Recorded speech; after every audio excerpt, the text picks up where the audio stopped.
نحمدہ ونصلی علی رسولہ الکریم اما بعد فاعوذ باللہ من الشیطان الرجیم بسم اللہ الرحمن الرحیم۔ السلام علیکم ورحمۃ اللہ وبرکاتہ۔ حضرت سلیمان علیہ السلام کی یہ دعا روزانہ پڑھنے والا رزق اور مال و دولت کی کمی کا شکار کبھی نہیں ہوگا۔ ناظرین، حضرت سلیمان علیہ السلام کی ایک دعا ہے جو اللہ رب العزت نے قرآن پاک کے اندر ہمیں عطا فرمائی ہے۔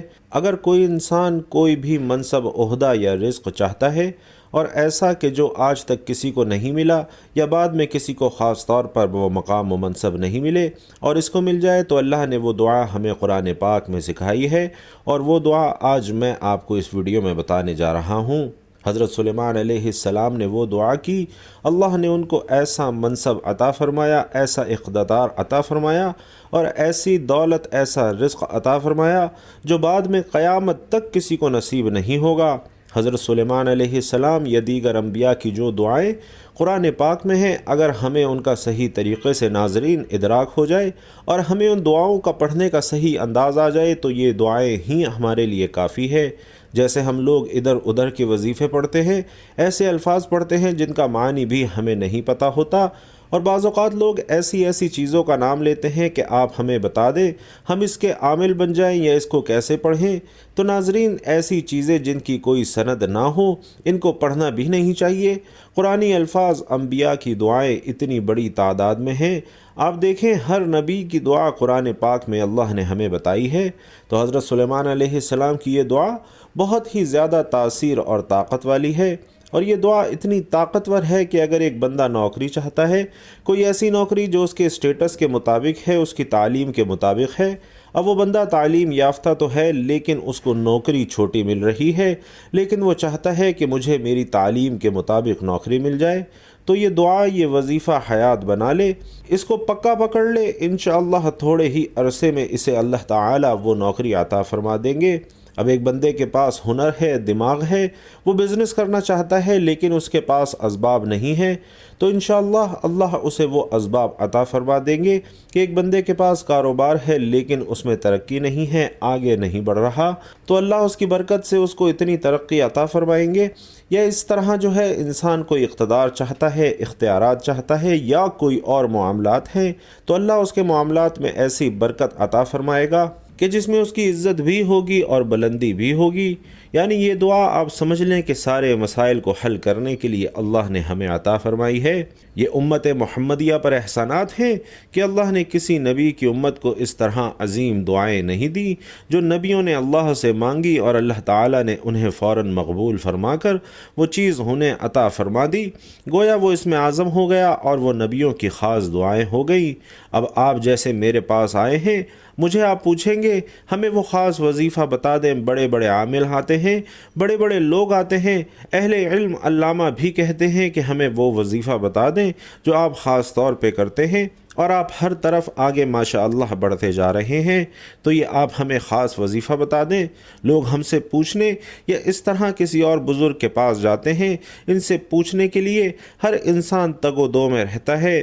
ناظرین، اللہ کا قرآن کھولیں، آپ کو کائنات کی سب سے عظیم ہستیاں انبیاء علیہم الصلاۃ والسلام کی دعائیں مل جائیں گی، لیکن اصل میں کمزوری کہاں پر ہے کہ ہم قرآن پاک پر غور نہیں کرتے۔ اللہ قرآن پاک میں کہتا ہے کہ تم قرآن میں تدبر کیوں نہیں کرتے؟ اب یہ قرآن پاک ایسی تدبر والی چیز ہے کہ اگر آپ ساری زندگی قرآن پاک کے علم پر مہارت حاصل کر لیں تو امام راضی رحمۃ اللہ علیہ جیسا بندہ جو تفسیر کا ایک بہت بڑا پہاڑ ہے، اللہ نے مہارت دی ہے، وہ اتنی کتابیں لکھ دیں تفسیر پہ، لیکن آپ فرماتے ہیں کہ میں جب قرآن کھولتا ہوں مجھے نیا علم نکل آتا ہے، نئی چیز مجھے مل جاتی ہے، تو آپ اور میں تو جانتے ہی کچھ نہیں ہیں، ہمیں تو ناظرین آتا ہی کچھ نہیں ہے، تو ہم قرآن کھولتے بھی نہیں ہیں کہ ہمیں قرآن سے کوئی فہم حاصل ہو جائے۔ الحمدللہ میں نے اسی لیے قرآن پاک کی آیات اور ان کا ترجمہ اور اس کا وظیفہ یہ الحمدللہ بتانا شروع کیا، اور ہم اس پر مضبوطی سے کاربند ہوئے۔ کہ صرف لوگوں کو اللہ کے قرآن سے جوڑنا ہے، قرآن کا فہم حاصل کرنا ہے۔ اس قرآن فہمی کا یہ فائدہ ہوا کہ اب بہت بڑا طبقہ ہے جو لاکھوں کی تعداد میں ہے، جو قرآن پاک سے جڑ گیا ہے اور قرآن پاک کے ترجمے کو سمجھنا شروع ہو گیا ہے۔ اب آپ دیکھیے، یہ ایک دعا ہے جو حضرت سلیمان علیہ السلام کی دعا ہے، اور ایک آیت جو بندہ سیکھ لیتا ہے بخاری شریف کی حدیث ہے، اللہ تعالیٰ اس کو 1000 نوافل کا ثواب عطا فرماتے ہیں۔ تو ناظرین، یہ ایک چھوٹی سی آیت ہے، دعا اتنی مضبوط ہے کہ یہ دعا پڑھنے والا کبھی محروم ہی نہیں ہوتا۔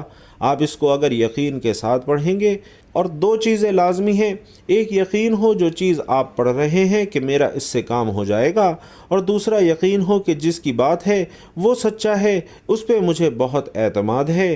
تو اب یہ بات کس کی ہو رہی ہے؟ ناظرین، اللہ کی بات ہو رہی ہے کہ آپ کا اللہ پر یقین مضبوط ہونا چاہیے، دوسرا کلام اللہ پہ یقین مضبوط ہونا چاہیے کہ میرا مسئلہ اس سے حل ہوگا، انشاءاللہ آپ کا کام فوراً ہو جائے گا۔ جب آپ دونوں چیزوں میں ڈاواڈول ہوں گے، آپ دیکھیں بت کے آگے جا کر ہندو مانگتا ہے، اس کا بھی کام ہو جاتا ہے۔ کیوں؟ کرتا کون ہے؟ اللہ ہی کرتا ہے، لیکن چونکہ اس کا یقین ہوتا ہے کہ یہ بت کرے گا۔ آپ کسی باطل کے پاس، کسی بدعتی کے پاس، کسی غلط عقیدے والے کے پاس جاتے ہیں، آپ کہتے ہیں جی میرا یہ کام ہو گیا۔ اصل میں اللہ فرماتا ہے، اور حدیث قدسی ہے، کہ میں بندے کے گمان کے مطابق فیصلہ کرتا ہوں۔ وہ کہتا ہے کہ میرا زمین سے مسئلہ حل ہوگا، زمین سے مسئلہ حل ہو جاتا ہے۔ وہ کہتا ہے میرا فلاں کافر سے مسئلہ حل ہوگا، مسئلہ وہاں سے حل ہو جاتا ہے، لیکن اس کی سوچ اور فکر اس کا عقیدہ آخرت خراب کر دیتی ہے، اس کی آخرت برباد ہو جاتی ہے۔ تو اس لیے یاد رکھیے کہ آپ یقین اس پہ یہ رکھ کر پڑھیں۔ ناظرین، حضرت سلیمان علیہ السلام سے ایک مرتبہ یہ ہوا کہ انہوں نے کسی مسئلے میں انشاءاللہ نہیں بولا، تو اس پر ان کو جو تھوڑی سی افسوس ہوا کہ میں نے بہت بڑا گناہ کر دیا ہے، اب آپ اور میں انشاءاللہ بولے ہی نہ، ہمارے تو ذہنوں میں نہیں ہوتا، ہمارے جو چھوٹے چھوٹے گناہ ہیں، وہ جو اللہ کی برگزیدہ ہستیاں ہیں، ان کے نزدیک وہ بڑے گناہ ہوتے ہیں۔ حضرت سلیمان علیہ السلام اللہ کے برگزیدہ نبی اور حضرت داؤد علیہ السلام کے فرزند ارجمند ہیں۔ والد کے انتقال کے بعد کم عمری میں ہی تخت نشین ہو گئے، اور آپ علیہ السلام کا سلسلہ نسب حضرت ابراہیم علیہ السلام سے جا ملتا ہے۔ ابن ماجہ میں ایک حدیث ہے کہ رسول علیہ السلام نے فرمایا، سلمان بن داؤد کی والدہ نے ایک دفعہ نصیحت فرمائی، بیٹا رات بھر سوتے ہی نہ رہا کرو، اس لیے کہ رات کے اکثر حصے کو نیند میں گزارنا انسان کے قیامت کے دن اعمال خیر سے محتاج بنا دیتا ہے۔ اللہ تعالیٰ نے حضرت سلیمان علیہ السلام کو بہت سے معجزات عطا کیے کہ ایسی عظیم بادشاہت جو ان سے پہلے کسی کو نصیب نہ ہوئی اور نہ ہی ان کے بعد کسی کو میسر آئے گی۔ انسانوں کے علاوہ جنوں اور شیاطین کو ان کے تابع کر دیا، ہر طرح کے جانوروں کو نہ صرف آپ علیہ السلام کا فرما بردار کیا، بلکہ ان کی بولیاں سمجھنے اور بولنے کی صلاحیت بھی عطا فرما دی۔ ہوا کو آپ کے لیے مسخر کر دیا کہ آپ علیہ السلام 1 ماہ کی مسافت صبح اور شام میں طے کر لیا کرتے تھے۔ ان کے لیے پگھلے ہوئے تانبے کے چشمے جاری کر دیے۔ قرآن مجید کی 7 سورتوں میں 16 مقامات پر حضرت سلیمان علیہ السلام کا ذکر ملتا ہے۔ ناظرین محترم، حضرت سلیمان علیہ السلام کو اللہ نے علم و حکمت، فہم و فراست، ذہانت اور بے پناہ قوت فیصلہ سے نوازا تھا۔ ایک مرتبہ حضرت داؤد علیہ السلام کے دربار میں 2 افراد ایک مقدمہ لے کر حاضر ہوئے۔ ان میں ایک بکری والا تھا اور دوسرا کسان تھا۔ کسان نے دعویٰ کیا کہ اس شخص کی بکریوں نے میرے کھیت میں گھس کر اسے تباہ و برباد کر ڈالا ہے۔ حضرت داؤد علیہ السلام نے اپنے علم اور تجربے کے پیش نظر فیصلہ دیا کہ کھیتی کا نقصان بکریوں کے ریوڑ کی قیمت کی برابر ہے، لہٰذا بکریوں کا پورا ریوڑ بطور تاوان مدعی کو دے دیا جائے۔ فریقین عدالت سے باہر نکلے تو دروازے پر نوعمر حضرت سلیمان علیہ السلام سے ملاقات ہو گئی۔ انہوں نے مقدمے کے بارے میں دریافت کیا اور فیصلہ سن کر دونوں کو لے کر والد محترم کی خدمت میں حاضر ہوئے اور گزارش کی کہ اگر اجازت ہو تو اس فیصلے سے متعلق اپنی رائے پیش کروں، اور اجازت ملنے پر حضرت سلیمان علیہ السلام بولے، آپ بکریاں تو کھیت والے کو دے دیں تاکہ وہ ان سے بھرپور فائدہ اٹھاتا رہے، اور کھیت کی زمین بکریوں والے کے سپرد کر دیں کہ وہ اس میں کاشت کر کے کھیت کو اس حالت میں لے آئے جیسا بکریوں کے چرنے سے پہلے تھا، پھر کھیت واپس کسان کو دے دیں اور بکریاں بکری والے کو دے دیں۔ ناظرین، حضرت سلیمان علیہ السلام کا یہ فیصلہ حضرت داؤد علیہ السلام کو بہت پسند آیا۔ قرآن کریم میں ارشاد باری تعالی ہے، اور داؤد اور سلیمان کو یاد کیجئے جب کہ وہ کھیت کے معاملے میں فیصلہ کر رہے تھے کہ کچھ لوگوں کی بکریاں رات کو چر گئی تھیں اور ہم ان کے فیصلے میں موجود تھے اور ہم نے ان کا صحیح فیصلہ سلیمان کو سمجھا دیا۔ حضرت سلیمان علیہ السلام نے اللہ سے دعا مانگی، اے میرے پروردگار، میری مغفرت فرما اور مجھے ایسی بادشاہت عطا کر جو میرے بعد کسی کو بھی میسر نہ آئے، بے شک تو بڑا عطا فرمانے والا ہے۔ ناظرین، یہاں حضرت سلیمان علیہ السلام کی یہ دعا اللہ کے دین کے غلبے کے لیے تھی، چنانچہ اللہ عز و جل نے دعا قبول فرمائی اور انہیں عظیم الشان حکومت عطا فرمائی۔ آپ ہفت اقلیم کے بادشاہ تھے اور دنیا کی ہر شے آپ کی مطیع اور فرما بردار تھی۔ ہوا کو حکم دیتے تو وہ مہینوں کا سفر گھنٹوں میں طے کر دیتی، چرند پرند ہر حکم کی تابعداری کے لیے حاضر ہوتے، سرکش جنات ہر وقت ہاتھ باندھے احکامات کی بجاوری کے لیے تیار رہتے اور شیاطین زنجیروں میں جکڑے رہتے۔ سورۃ الانبیاء میں ارشاد ہوتا ہے، اور ہم نے تیز ہوا سلیمان کے تابع کر دی جو ان کے حکم سے اس ملک میں چلتی تھی جس میں ہم نے برکت دی تھی، یعنی ملک شام، اور ہم ہر چیز سے باخبر ہیں۔ ناظرین، حضرت حسن بصری رحمۃ اللہ علیہ فرماتے ہیں کہ ہوا کے مسخر کرنے کا واقعہ حضرت سلیمان علیہ السلام کے ساتھ اس وقت پیش آیا جب آپ علیہ السلام اپنے لشکری گھوڑوں کے معائنے میں مصروف تھے۔ اسی اثناء میں آپ کی عصر کی نماز فوت ہو گئی۔ چونکہ اس غفلت کا سبب گھوڑے بنے تھے، لہٰذا انہوں نے اپنے خوبصورت اور بیج بہا گھوڑوں کو ذبح کر دیا۔ حضرت سلیمان علیہ السلام نے جب اپنی سواری کے جانور قربان کر دیے تو اللہ نے انہیں اس سے بہتر سواری عطا فرما دی اور ہوا کو ان کے لیے مسخر کر دیا۔ حضرت سلیمان علیہ السلام کے ان گھوڑوں کا واقعہ قرآن کریم میں بھی درج ہے۔ ارشاد باری تعالی ہے، ہم نے سلیمان کے لیے ہوا کو مسخر کر دیا کہ صبح کی منزل مہینے بھر کی ہوتی تھی اور شام کی منزل بھی، یعنی حضرت سلیمان علیہ السلام مع اعیان سلطنت اور لشکر تخت پر بیٹھ جاتے اور جدھر آپ علیہ السلام کا حکم ہوتا ہوائیں اسے اتنی رفتار سے لے جاتی کہ ایک مہینے جتنی مسافت صبح سے دوپہر تک کی ایک منزل میں طے ہو جاتی، اور پھر اسی طرح ایک مہینے کی مسافت دوپہر سے رات تک میں، یعنی اس طرح ایک دن میں 2 مہینوں کی مسافت طے ہو جاتی۔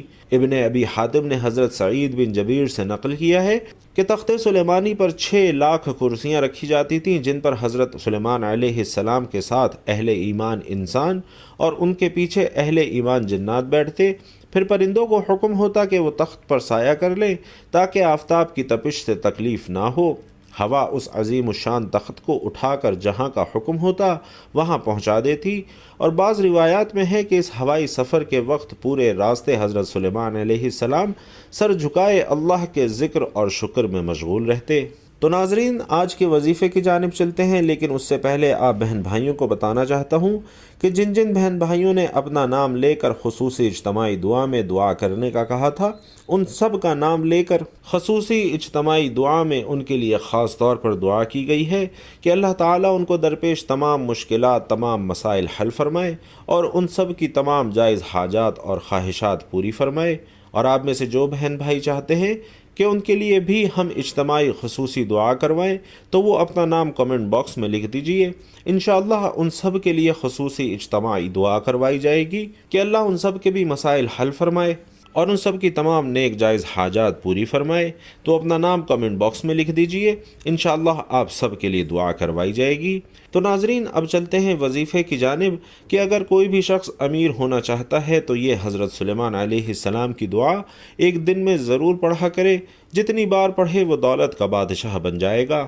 آپ کوئی اپنی ترقی چاہتے ہیں، جاب چاہتے ہیں، رزق میں ترقی چاہتے ہیں، دنیا کی کوئی بھی خواہش آپ کی ہے جو آپ بیان بھی نہیں کر سکتے، تو آپ سورۃ الصاد کی آیت نمبر 35 کو اپنا وظیفہ بنا لیجئے۔ روزانہ اس کو 70 بار پڑھیں، زیادہ پڑھ سکتے ہیں تو بہت بہتر ہے، لیکن 70 مرتبہ کم سے کم پڑھیں، اور انشاءاللہ عز و جل اللہ تعالیٰ آپ کو اس کی برکت سے جو مانگ رہے ہیں وہ دے گا۔ اس کو کوشش کریں 1 مہینہ پورا پڑھیں، ورنہ زیادہ دن بھی پڑھ سکتے ہیں۔ چھوٹی سی دعا ہے ناظرین، انشاءاللہ جتنی مرتبہ پڑھیں گے اتنی زیادہ برکتیں اور اتنی جلد برکتیں آپ کو انشاءاللہ ملیں گی۔ سورۃ الصاد کی آیت نمبر 35 ہے۔ آپ کی آسانی اور درست تلفظ کے لیے ایک مرتبہ میں بھی پڑھ دیتا ہوں۔ قال رب اغفر لی وہب لی ملکا لا ینبغی لأحد من بعدی انک انت الوہاب۔ اور اس کا ترجمہ ہے، کہا اے میرے رب مجھے معاف کر اور مجھے ایسی حکومت عنایت فرما کہ کسی کو میرے بعد شایع نہ ہو، بے شک تو بہت بڑا عنایت کرنے والا ہے۔ تو ناظرین، اتنی مختصر سی دعا ہے، اسے 70 مرتبہ روزانہ پڑھنے کی عادت بنا لیجئے۔ انشاءاللہ آپ کی کوئی ایسی خواہش نہیں جو اللہ کے فضل و کرم سے پوری نہ ہو سکے۔ حضرت ابو ہریرہ رضی اللہ تعالی عنہ سے روایت ہے کہ ایک روز آپ صلی اللہ علیہ وسلم نے فرمایا کہ گزشتہ شب میں عبادت میں مصروف تھا کہ ایک سرکش جن نے بہت کوشش کی کہ مجھے نماز سے بھٹکا دے۔ اللہ کی مہربانی سے میں نے اس پر قابو پا لیا اور پکڑ کر چاہا کہ اسے مسجد کے ستون کے ساتھ باندھ دوں تاکہ تم سب اسے دن میں آ کر دیکھ سکو۔ معاً مجھے سلیمان کی دعا یاد آ گئی کہ جس میں انہوں نے خدا سے درخواست کی تھی کہ مجھے ایسی حکومت عطا کر جو مجھ سے پہلے اور بعد کسی کو نہ عطا کی گئی ہو، اور یہ خیال آتے ہی میں نے اسے لعنت ملامت کر کے چھوڑ دیا۔ تو ناظرین، آپ بھی اس دعا کو اپنا وظیفہ بنا لیجئے، انشاءاللہ آپ کی ہر دعا اللہ پاک قبول فرمائے گا، ہر جائز حاجت آپ کی قبول فرمائے گا۔ اللہ پاک سے دعا ہے کہ میرا سنانا اور آپ کا سننا اپنی بارگاہ میں قبول و منظور فرمائے، جو مانگ سکے وہ بھی عطا فرمائے، جو نہ مانگ سکے وہ بھی عطا فرمائے، آمین یا رب العالمین۔